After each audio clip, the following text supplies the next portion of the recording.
Okay, everybody, so I am here reviewing the very hyped up series finale for WandaVision. So I have a lot of thoughts, obviously, just watching this right now with you guys. And yes, of course, I had tears. I was crying. I really thought the end there with Vision and Wanda was really touching, and it really was earned throughout the story of the whole season. So that also just shined really here when Vision just said so long, darling, there. I thought that was so powerful. And I also thought that what really stood out to me right there at the end was when they show that the hex is coming in, and when Wanda looks at Tommy and the camera pans up and you see it coming, and she's got to accept this. So that was really significant.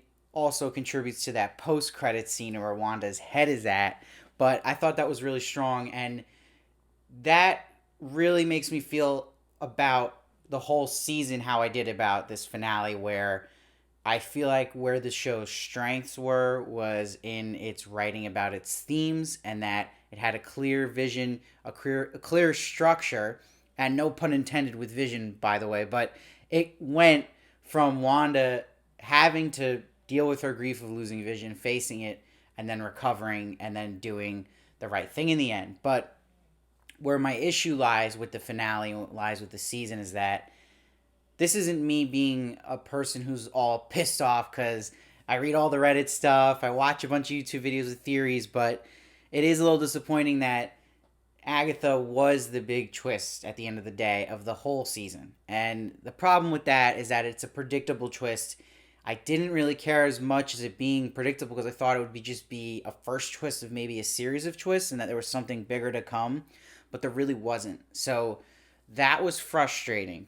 And that is something you got to take some points off because it's predictable at the end of the day. And when you have that predictability towards the end of a show where you have 10 episodes, I mean 9 episodes, it can feel like it's not this amazing payoff of like shock value where even throughout this finale you're seeing where you thought it would go. And they do a great job at it, but it's missing a little bit of that shock factor and something that leaves you like kind of thinking about what just happened. That was frustrating, and I think what's going to anger a lot of people, and it kind of angered me too, is the reveal how Pietro was just this actor, Ralph Boner. I thought that was a silly way to kind of justify his existence in all of this, and that it was just really Agnes controlling an actor who actually lived there. That was frustrating, and also leads to also that Dottie is just this woman Sarah, and it was weird that they kind of put a little more focus on her compared to other people just throughout the town, and really didn't amount to anything for her character. So that was kind of strange. But like I said, the story here and the strength of the themes is where this show really shined and did a hell of a job. I think it was so powerful that when finally the hex is gone and you see that Wanda is just standing in the home that her and Vision were supposed to be in, that really, really hit home. I also love that they showed last episode literally Wanda seeing at a time in the Mind Stone the vision of her as Scarlet Witch way back when, which is awesome that we actually saw that this episode. And I think she really needed a new getup and a refresh, and it is an awesome look. I love how the whole Scarlet Witch costume works. I also think it's important to note that it is that Magneto red, so I don't count out that they'll somehow twist her origin story around a bit to kind of fit it that maybe she was originally of Magneto's child and then these new parents took her in. You can always work around it to bring him in, but that's also a disappointment that knowing that Scarlet Witch is their connection to go towards this X-Men story they're eventually going to go to with now this movie being announced, The Mutants. It's surprising there wasn't anything in the post-credits at least connecting towards X-Men.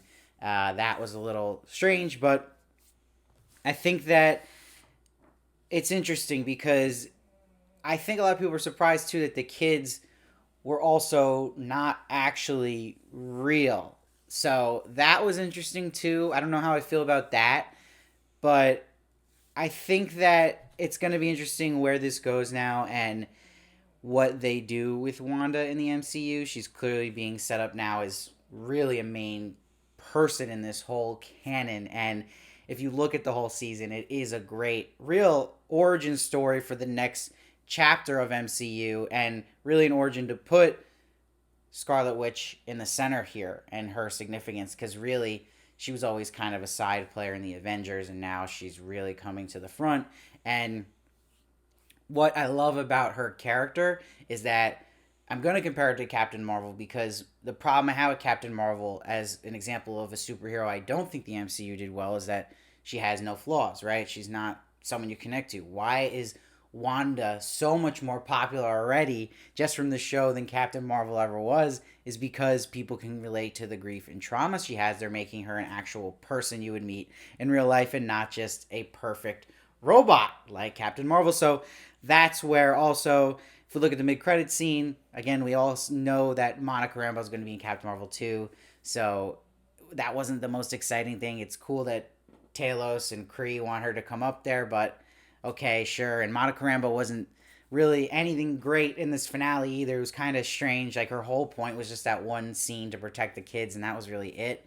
And then with the second post-credit scene, obviously leading into now where we know that Scarlet Witch is going to be in the Multiverse of Madness, Doctor Strange 2, it's interesting because her in that very Doctor Strange like stance, but embracing now all this dark magic she actually is learning about herself and knows, and that witchhood, that she's still thinking about those kids, and that's going to be a stain on her forever. Like, how do you forget that? How do you just let go of kids you create, you attach to? So that's going to be interesting, and it's going to always be that thing that I think that's pulling Wanda and tempted to go to that darkness and just screw everything and get her kids back. So that, I like they set that up for her character.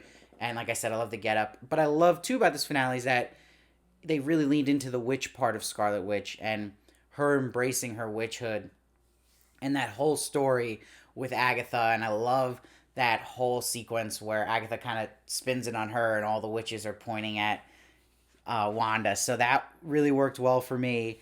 And with the Vision being now that he's transferring the information, this created Vision by Scarlet Witch is transferring information to the White Vision, is interesting. So, you know, MCU, man, no one actually ever really dies. So we're going to see Vision again, but in this new form. So at least it's a refreshed form. The White Vision was really cool.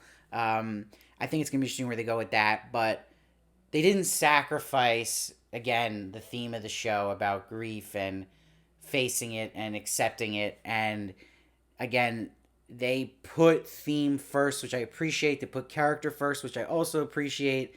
And again, as a finale and as a whole season, though, when we go to the excitement factor and where there might be a needed twist or something that was a little bit more unpredictable happening, that didn't really land here. Again, Agatha being the main twist of this all, and that Pietro is just an actor, and that, you know, Dottie is just Sarah.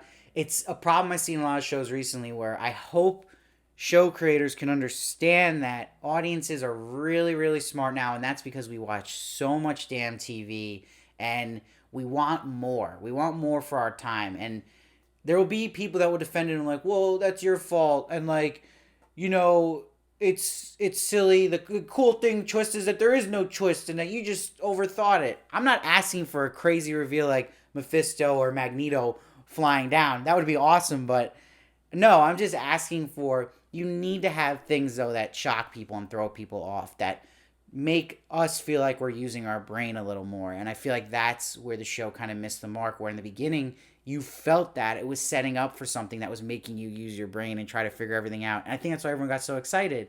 But when you don't pay it off that way, and it's just more cut and dry, brings it back down to what most of these MCU projects are like, where it's just solid, but they didn't really go to where the ceiling was for this show. That's my biggest disappointment of it all. But having said that, awesome acting all around. The production design is incredible. The effort put into every episode with all the Easter eggs, really, really just amazing. The music, and in particular, Kathryn Hahn was incredible as Agatha Harkness, and Elizabeth Olsen just killed it, especially in this finale. I thought, in particular, the scene where she's realizing what she's done to all these people and they all start coming after her and then her snapping. I thought that was the best acting I've actually ever seen Elizabeth Olsen do. So really props to her. And like I said in the beginning, we really need to consider Emmys for people even in superhero shows, and that starts here with Elizabeth Olsen. It's just incredible acting and all the different characters she played and different emotional beats. So she should totally be praised for that. And I do think it was smart that this show decided not to really make this a two-hander, having it be Vision and Wanda with equal screen time or focusing both their stories in here. It really was Wanda's show, and Vision was a part of her story. So I think it was smart they didn't let it get too muddy with that. But overall, I'm going to give this episode a 9.1. It wasn't my favorite of the season. I think the best two episodes of the season were in the middle there, episode 4 and 5. I think that's where it really hit its stride. But because after the Agatha reveal, you kind of just knew what was coming and it finished that way. So that's where you lose a little bit of the excitement here, and I think a lot of people are going to be a little frustrated with that. But overall, as a season, I'm also going to give it a 9.1. Really solid. Didn't hit the ceiling I think it could have, but it's actually such an exciting, great experience. I enjoyed watching it fully, and it being the first MCU show we're seeing. I'm in. I trust them with it. I feel like I didn't waste my time, and I enjoyed watching of this character of Wanda transform and grow, and I think that it makes me more excited for the shows to come with Falcon and Winter Soldier and Loki and much more, and how they're going to do this next phase of Marvel. So let me know down below what you thought of this episode, but also what you thought of the season as a whole. I love to hear your thoughts. I read every comment and try to respond to as many as I can. Please make sure to subscribe if you haven't already. It really helps me in so many ways you have no idea, and I'll be doing other Marvel shows as well coming up. 100% Loki, not sure yet about Winter Soldier and